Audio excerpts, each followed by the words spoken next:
प्रायोजक राम बंधू लोणचे। आता प्रत्येक जण जिंकेल।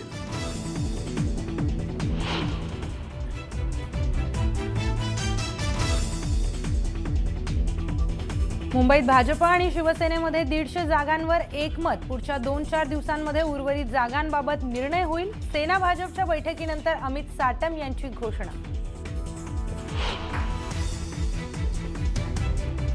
मुंबईला विकून खाणाऱ्यांना घरी बसवणार अमित साटम यांचा ठाकरे बंधूंना टोला।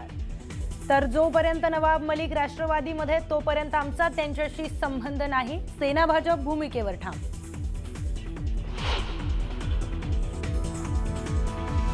माणिकराव कोकाटे आता बिनखात्याचे मंत्री। कोकाटेंकडील क्रीडा आणि अल्पसंख्याक विभाग खाती अजित पवारांकडे सोपवली। राज्यपालांनी केला आदेश जारी।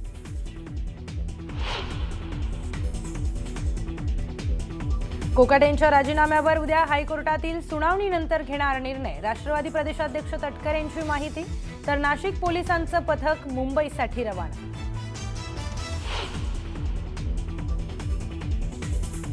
Manikrao Kokate hit wicket. कोकाटेंनी स्वतः खड्ड्यात उडी मारली। तर कोकाटेंना वाचवण्यासाठी सरकारचे प्रयत्न। संजय राऊतांची जहरी टीका। मुंबई महापालिकेसाठी एकनाथ शिंदेंचं 10,000 कोटींचं बजेट। प्रत्येक उमेदवाराला शिंदे 10 कोटी रुपये देणार। संजय राऊतांच्या आरोपांमुळे एकच खळबळ।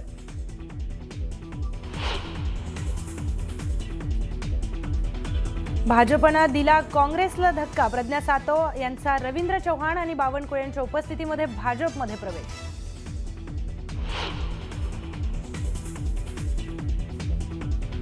आणि सुनील तटकरेंनी मुंबईबाबत बोलावली आढावा बैठक। नवाब मलिक राष्ट्रवादी पक्ष कार्यालयामध्ये बैठकीसाठी हजर। युतीबाबत तोडगा निघणार का, याकडे नजरा।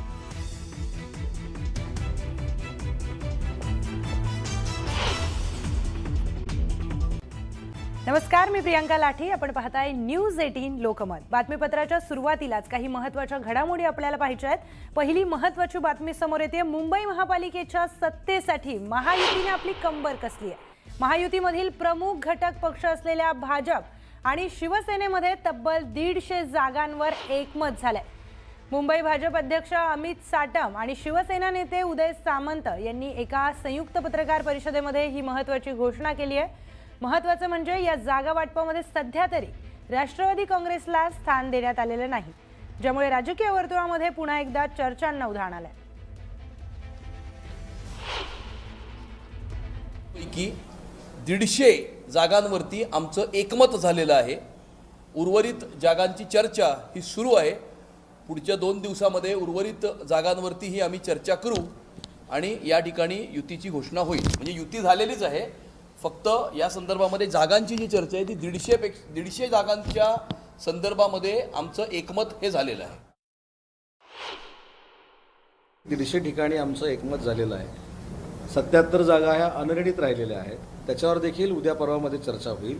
परंतु जागा किती कोण लढतं याच्यापेक्षा आम्ही महायुतीनं पुढे जातोय। म्हणजे शिवसेना, भाजप, RPI, त्याच्यामुळे ती महायुती अतिशय चांगल्या पद्धतीनं कॉन्क्रीट असली पाहिजे, ही आमची सगळ्यांची भूमिका आहे। आणि कुठच्याही परिस्थितीमध्ये 150 जागांपेक्षा जास्त जागा हे जे आम्ही सांगितले की आम्ही जिंकणार, हे आम्ही 100% जिंकणार। काही लोक आपल्या मतांच्या लांगुलीचाला न करता या मुंबई शहराचा रंग बदलण्याचा प्रयत्न करत आहेत। तो मुंबई शहराचा रंग बदलण्याचा प्रयत्न हाणून पाडणं याच्यावरती आमचं एकमत आहे आणि त्याकरता मुंबईकरांनी त्यांचा कौल आमच्या बाजूने देण्याचा निर्णय केलेला आहे। ज्या लोकांनी 25 वर्ष मुंबईच्या महानगरपालिकेमध्ये बसून भ्रष्टाचार केला, मुंबई विकून खाल्ली, मुंबईचा कोपरान कोपरा विकून खाल्ला आणि आता स्वतःचं संपलेलं राजकीय अस्तित्व पुन्हा एकदा जिवंत करण्याकरता, मतांच्या लांगुल चालनाकरता मुंबई शहराचा रंग बदलण्याचा प्रयत्न ते करत आहेत। तो प्रयत्न हाणून पाडणं हे महत्त्वाचं आहे। महायुती 227 जागा लढवेल हे महत्त्वाचं आहे आणि या मुंबई शहराला विकून खाणाऱ्यांना घरी बसवणं हे महत्त्वाचं आहे। किंवा मुंबई महानगरपालिका ही कुठल्या तरी एका परिवाराची जागीर आहे हे जे लोक समजतात त्यांना उत्तर देणं हे महत्त्वाचं आहे आणि त्यामुळे महायुती हे करण्यासाठी सज्ज आहे। तर राष्ट्रवादीच्या नवाबमुळे महायुतीमध्ये मिठाचा खडा पडलाय।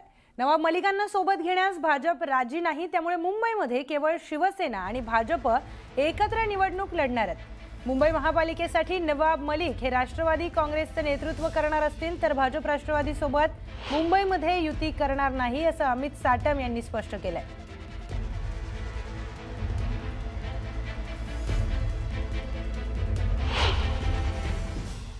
यांच्या नेतृत्वातल्या राष्ट्रवादी काँग्रेस पार्टी बरोबर आमचं काही देणं घेणं नाही।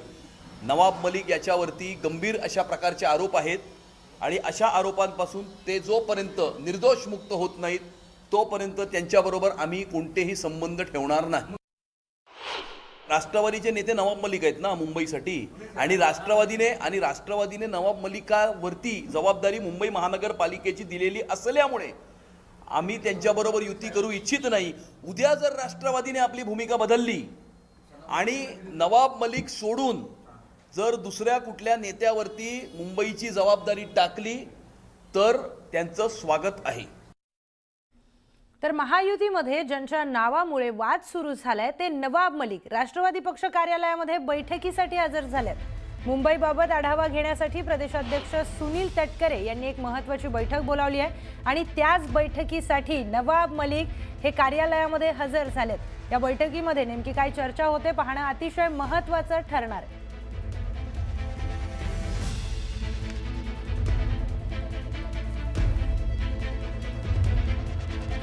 तर महापालिकेच्या निवडणुकीच्या मुद्द्यावरून संजय राऊतांनी एकनाथ शिंदेंवर गंभीर आरोप केलेत।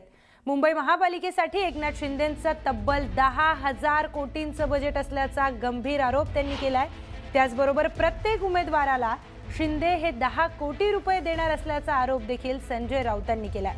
त्यांनी केलेल्या या गंभीर आरोपांमुळे आता राजकीय वर्तुळामध्ये चर्चांना मात्र उधाण आलंय।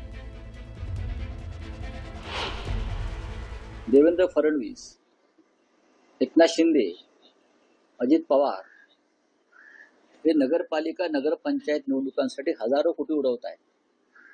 माझ्या माहितीप्रमाणे एकनाथ शिंदेचं मुंबई महानगरपालिकेचं बजेट हे 10,000 कोटीचं आहे। प्रत्येक उमेदवाराला ते 10 कोटी रुपये देणार आहे आणि माझी माहिती पक्की असते। विचार करा, नगरसेवक फोडण्यासाठी 5-5 कोटी रुपये आधी दिले आणि आता निवडणुका लढण्यासाठी 10-10 कोटी देणार। तर दोन्ही राष्ट्रवादी एकत्र येण्याच्या मुद्द्यावरून संजय राऊत यांनी सडकून टीका केली आहे। यावेळी बोलताना राऊतांनी अजित पवारांवर तोफ डागली। अजित पवार हे भाजपचे हस्तक आहेत अशी टीका संजय राऊतांनी केली आहे। त्याचबरोबर यावेळी बोलताना त्यांनी शिंदेंवर देखील निशाणा साधला। शिंदेंच्या अनेक मंत्र्यांना बरखास्त केले पाहिजे असंही ते म्हणाले। तर दुसरीकडे अजित पवारांची युती म्हणजे भाजपशी युती, अजित पवार भाजपच्या पाठीशी उभे आहेत असंही ते म्हणाले। आपली कातडी वाचवण्यासाठी ते भाजपमध्ये आहेत असा घणाघाती आरोप संजय राऊत यांनी केलाय। आता भाजपचा पराभव अजित पवार कसे काय करणार? हिंमत आहे का? म्हणजे हा तर्कच मला पटत नाही की भाजपचा पराभव करण्यासाठी पवार एकत्र येतात। म्हणजे अजित पवार हे भाजपचा पराभव कसे करू शकणार जे भाजपच्या युतीमध्ये आहे किंवा भाजपच्या पालखीचे भुई आहे, ते भाजपचा पराभव कसा करणार? पण अजित पवार हे भाजपचा पराभव कसा करतील? एकनाथ शिंदे भाजपचा पराभव कसा करतील? लगेच तुरुंगात जातील। हे तो विचार जरी मनामध्ये आणला, आम्ही तुमच्या विरुद्ध उभे राहू, हे अमित शहाचे पक्ष आहेत। असं आहे की अजित पवारांशी युती करणं म्हणजे भाजपशी हातमिळवणी करणं असं मी मानतो। अजित पवार हे भाजपचे हस्तक आहेत, त्यांच्याबरोबर कोणत्याही प्रकारची युती करणं हे माझ्या आकलनाप्रमाणे भारतीय जनता पक्षाचे हात बळकट करण्यासारखं आहे। कारण अजित पवार हे काही झालं तरी अमित शहा आणि भारतीय जनता पक्षाच्याच पाठीशी उभे राहतील। ही त्यांची व्यक्तिगत मजबुरी आहे, त्यांच्या कुटुंबाची मजबुरी आहे। फार मोठ्या तात्विक विचाराने गेलेले नाहीत, ते स्वतःची आणि आपल्या कुटुंबाची कातडी वाचवण्यासाठी गेलेले आहे।